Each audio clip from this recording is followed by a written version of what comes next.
ನಮಸ್ಕಾರ, ನೀವು ನೋಡ್ತಾ ಇದ್ದೀರಾ ಟಿವಿ ವಿಕ್ರಮ ವಿಶೇಷ ಕಾರ್ಯಕ್ರಮಕ್ಕೆ ಸ್ವಾಗತ. ನಾನು ಜೆಸಿಲ್ ಡಿಸೋಜ. ನೀವು ಇಲ್ಲಿ ತನಕ ಟಿವಿ ವಿಕ್ರಮವನ್ನು ಸಬ್ಸ್ಕ್ರೈಬ್ ಮಾಡದೇ ಇದ್ರೆ ತಕ್ಷಣ ಸಬ್ಸ್ಕ್ರೈಬ್ ಮಾಡಿ. ಗಂಡು ಅಂದ್ರೆ ಗಂಡು, ಕನಕ್ಪುರದ ಬೆಂಕಿ ಚಂಡು ನಮ್ಮ DK ಸಾಹೇಬ್ರು. ಏನೇ ಹೇಳಿ ಇಷ್ಟು ದಿನ ಬೈದಕ್ಕೂ ಸಾರ್ಥಕ ಆಯ್ತು.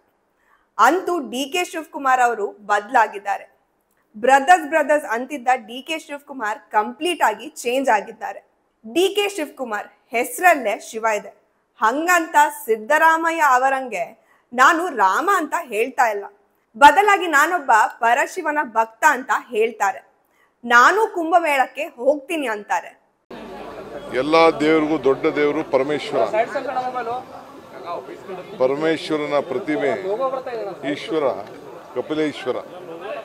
ಇದು ಕಪಿಲೇಶ್ವರ ದೇವಸ್ಥಾನ. ಇದನ್ನು ದಕ್ಷಿಣ ಕಾಶಿ ಅಂತೇಳಿ ಕರೀತಾ ಇದ್ದಾರೆ.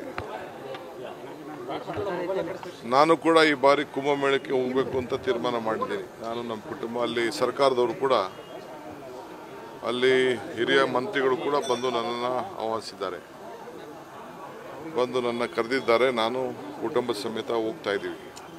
ಒಬ್ಬೊಬ್ಬರು ನಮ್ಮ ನಂಬಿಕೆ ಇದು. ಯಾವುದೇ ಧರ್ಮ ಆಗಲಿ, ಯಾರು ಅವ್ರವ್ರ ಧರ್ಮ ಬಿಡು ಅಂತ ಯಾರು ಹೇಳುವುದಿಲ್ಲ.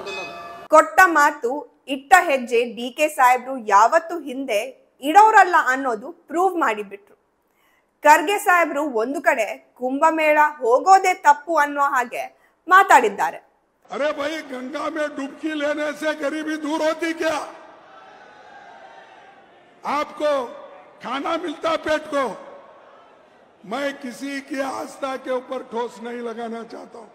अगर किसी को दुख हुआ तो मैं माफी चाहता हूं, लेकिन आप बताइए, अरे जब बच्चा भूखा मर रहा है, बच्चा स्कूल में नहीं जा रहा है, मजदूरों को मजदूरी नहीं मिल रही है, जब ये है तो ये लोग जाकर हजारों रुपए खर्च करके कंपटीशन पे डुबकियां मार रहे.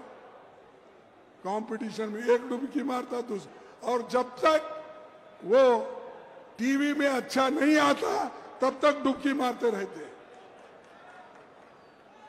ऐसे लोगों से देश की भलाई होने वाले नहीं है. हमारी आस्था भगवान में है, कर सकते हैं. हर एक को आजादी है.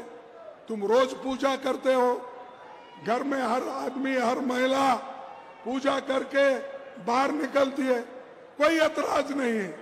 हमको एतराज है गरीबों का जो शोषण हो रहा है धर्म के नाम पर, उनके खिलाफ हमको लड़ना है. इसीलिए भाइयों, मैं और एक जो मुद्दा हमारे नेता राहुल गांधी ने उठाया, जातीय जनगणना. इस जातीय जनगणना को आप करवाना चाहिए. ಅವರ ಮಾತನ್ನ ಲೆಕ್ಕಿಸದ DK ಶಿವಕುಮಾರ್ ಕುಂಭಮೇಳಕ್ಕೆ ಕುಟುಂಬ ಸಮೇತರಾಗಿ ತೆರಳಿ ಅಮೃತ ಸ್ನಾನವನ್ನ ಮಾಡಿದ್ದಾರೆ.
ಖರ್ಗೆ ಅವರ ಮರ್ಯಾದೆ 3 ಕಾಸಿಗೆ ಹರಾಜಾಗಿದೆ.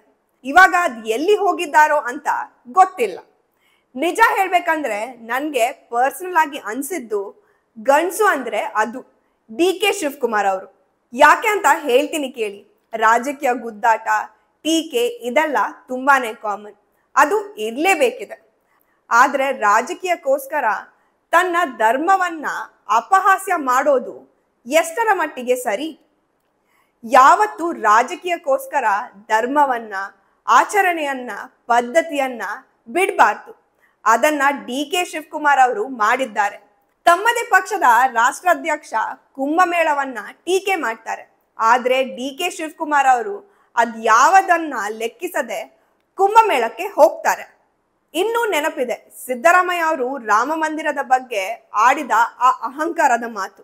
ರಾಮ ಮಂದಿರ ಅಲ್ಲಿ ಯಾಕೆ ಕಟ್ಬೇಕು, ನಮ್ಮೂರಲ್ಲಿ ಅದನ್ನ ಕಟ್ಟಿದ್ರೆ ಆಗೋದಿಲ್ವಾ ಅಂತ. ಈಗ ಅಮೃತ ಸ್ನಾನದ ಬಗ್ಗೆ ಕೇಳಿದ್ರೆ ಹೇಳ್ತಿದ್ರೇನು, ಸ್ನಾನ ಮಾಡೋಕೆ ಅಲ್ಲಿ ಯಾಕೆ ಹೋಗ್ಬೇಕು, ನಮ್ಮ ಮನೆಯಲ್ಲಿ ಬಾತ್ರೂಮ್ ಅಲ್ಲೇ ಮಾಡಿದ್ರೆ ಆಗಲ್ವಾ ಅಂತ. ಅಂತವ್ರು ಹಾಗೆ ಕೇಳೋದ್ರಲ್ಲಿ ಆಶ್ಚರ್ಯ ಏನಿಲ್ಲ.